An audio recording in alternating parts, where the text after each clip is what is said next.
Ciao Giorgia. Ciao Umberto, che piacere vederti. Piacere mio. Oggi a Un caffè con Giorgia, un record man. Signore e signori, sono felice di avere con me Umberto Pelizzari, che ha battuto record mondiali di ogni disciplina dell'apnea. Ciao Umberto. Ciao Giorgia, è un piacere per me, grazie per l'invito e sono sicuro faremo una gradevolissima chiacchierata. Assolutamente sì, io inizierei con il nostro caffè. Andiamo di caffè allora.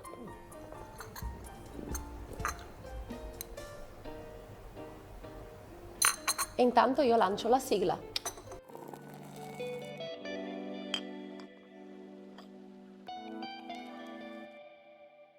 Umberto, visto che io rischio di andare in carenza di ossigeno ad elencare tutte le discipline in cui hai stabilito un record, direi che è meglio se ce le dici tu. Allora, respira, te le spiego io. Io ho fatto gare soprattutto in apnea profonda, quindi in mare, in profondità.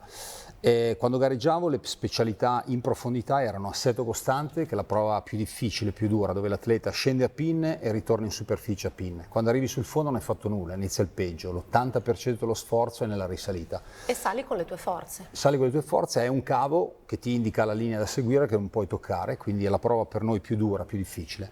E lì la mia massima profondità è stata di meno 80 metri. Poi assetto variabile significa usare delle zavorre, delle slitte che vengono abbandonate sul fondo e ritorni in superficie o pineggiando o tirandoti a braccia. Lì ho meno 131 e poi l'assetto variabile no limits, quello di Enzo Maiorca e Jacques Mayol, scendi con delle zavorre e ritorni in superficie spinto da palloni. In quella specialità sono sceso a 150 metri. C'è poi l'apnea statica, io non ho mai gareggiato in apnea statica, solo in alcune situazioni durante gare a squadre, e il mio miglior tempo senza respirare, il mio miglior tempo in statica ventilando, respirando ossigeno puro è 19,56, 19 minuti e 56 secondi. E invece la mia miglior apnea statica respirando aria è quasi 8 minuti, 7,58. Wow, e capacità polmonare di 7,9?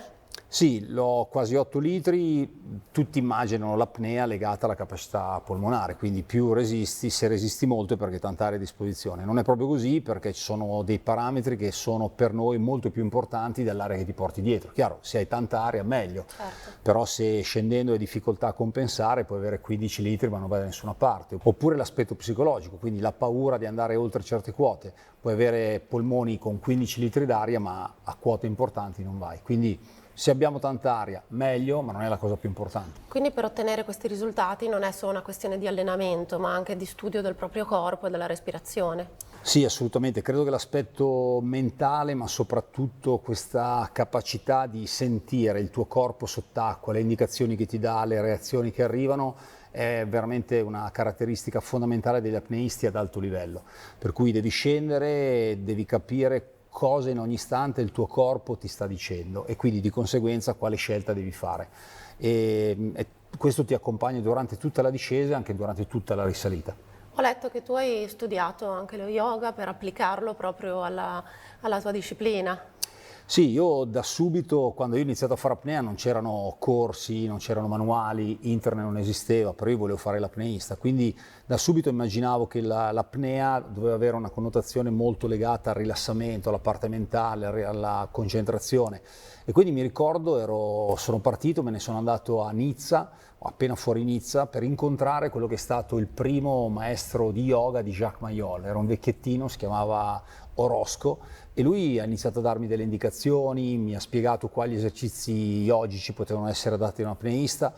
Poi ho iniziato a frequentare, a farmi seguire dal professore Enrico Arcelli, che seguiva dei grandi maratoneti come Bordin, Pizzolato, ma soprattutto da un punto di vista mentale, quindi anche lì l'applicazione mentale all'apnea. Preparazione psicologica. Assolutamente. E quindi ho cercato di mettere insieme questi pezzi prima ancora di pensare come dovevo allenarmi fisicamente, come dovevo allenarmi alla profondità. Poi ho conosciuto Mayol e chiaramente con lui tutto è cambiato, nel senso che Mayol da sempre, Mayol è stato il primo a portare lo yoga applicato all'apnea e questo mi ha cambiato radicalmente. È stato il punto di svolta. E a livello allenamento fisico cosa dovevi fare all'epoca e cosa fai ancora adesso?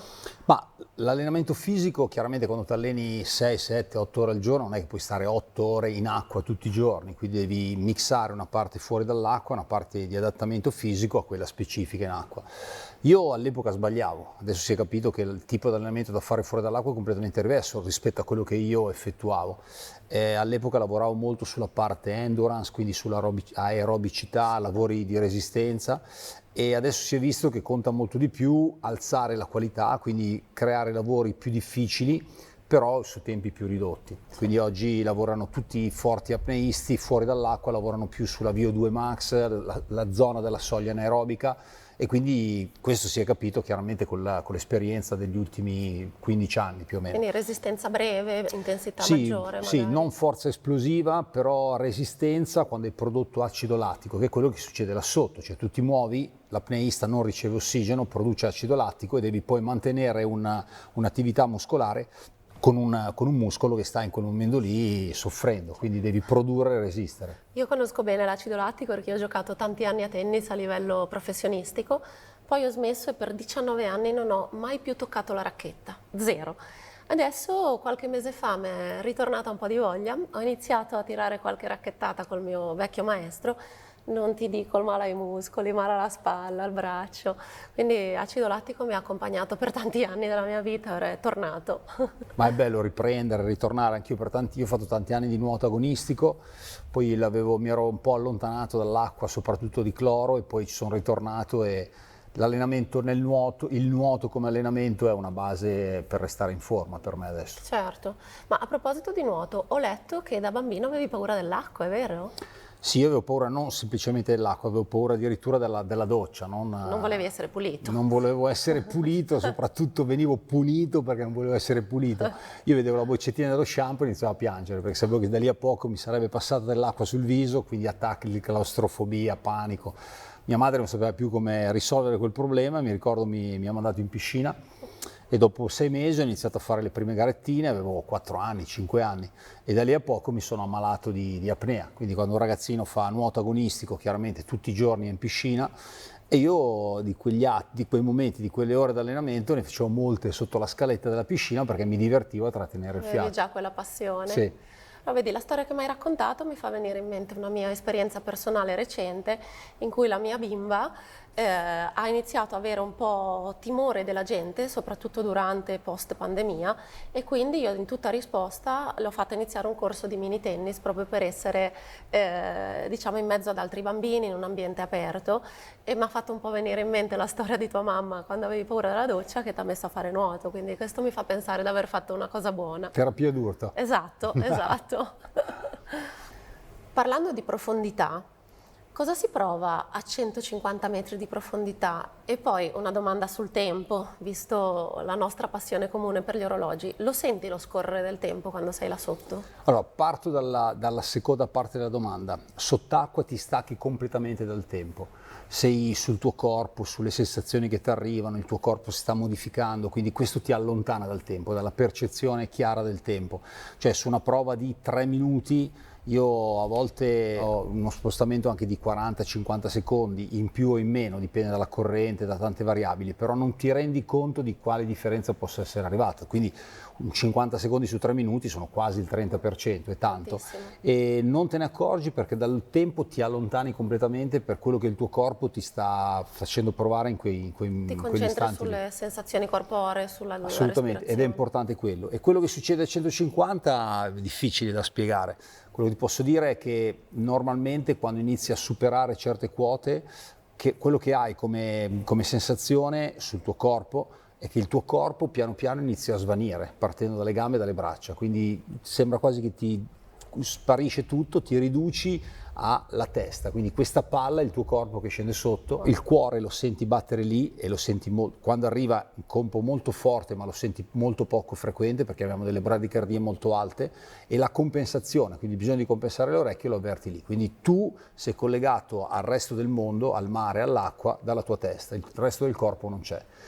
E sotto lì il tuo corpo piano piano si modifica, perché tu hai a 150 metri 16 atmosfere, vuol dire che noi abbiamo dei polmoni che sono 1/16 del volume iniziale. Wow. Tutto il resto all'interno del torace è sangue, perché altrimenti il torace imploderebbe, ci schiacceremmo e moriremmo, ed è una cosa tipica di tutti i mammiferi marini.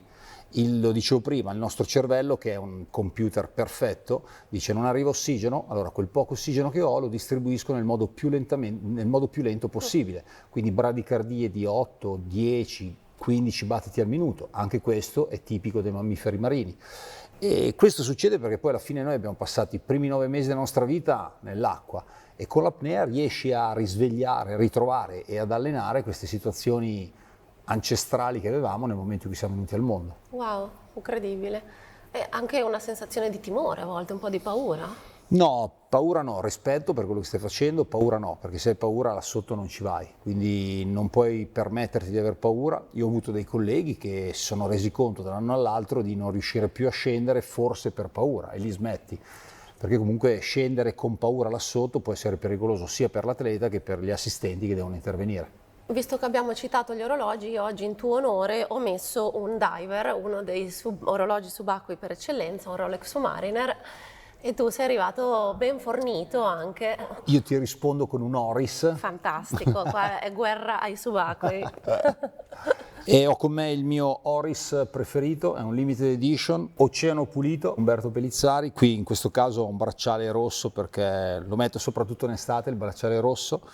E poi il fondo riproduce questo apneista, questa incisione, l'apneista che scende, l'Homo delfinus, e niente, a me piace molto, sono molto legato. Il quadrante ricorda quello che vedi come apneista risalendo, quindi hai la parte più scura all'esterno e la parte azzurra più chiara verso il centro. È bellissimo, è un orologio che conosco bene, l'ho avuto, l'ho recensito.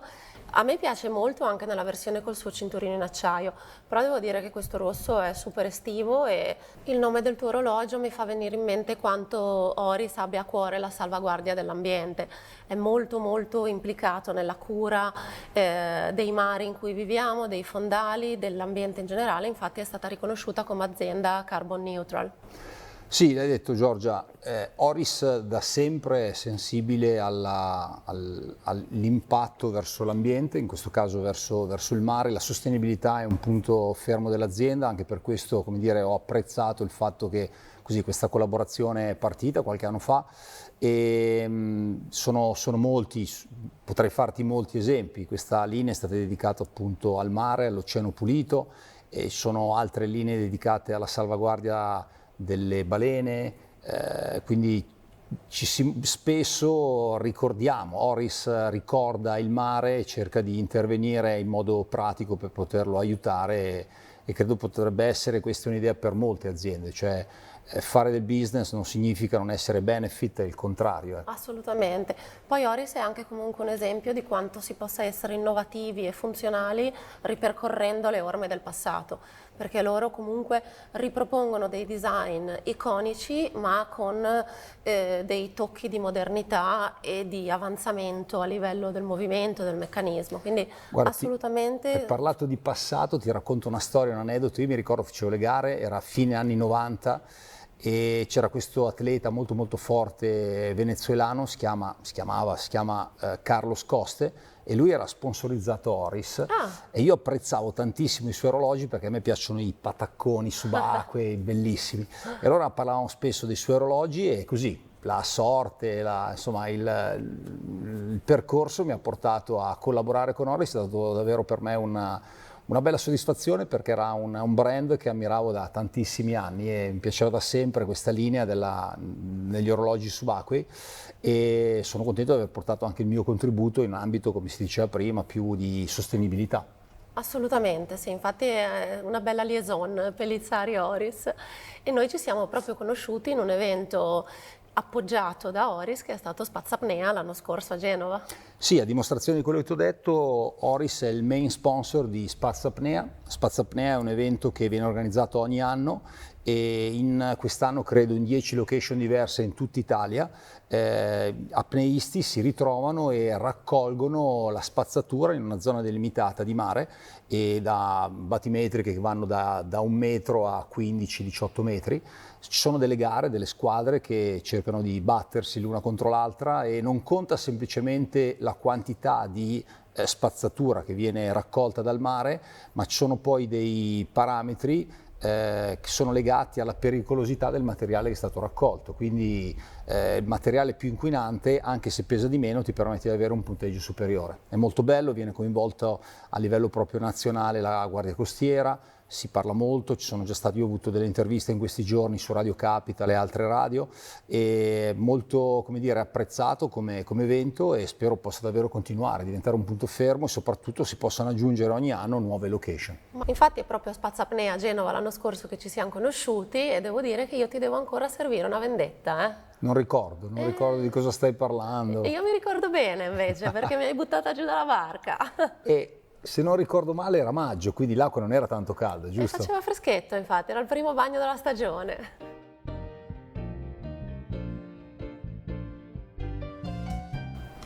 Ed è arrivato il momento dell'ultima domanda per Umberto. Hai un po' timore? Temo.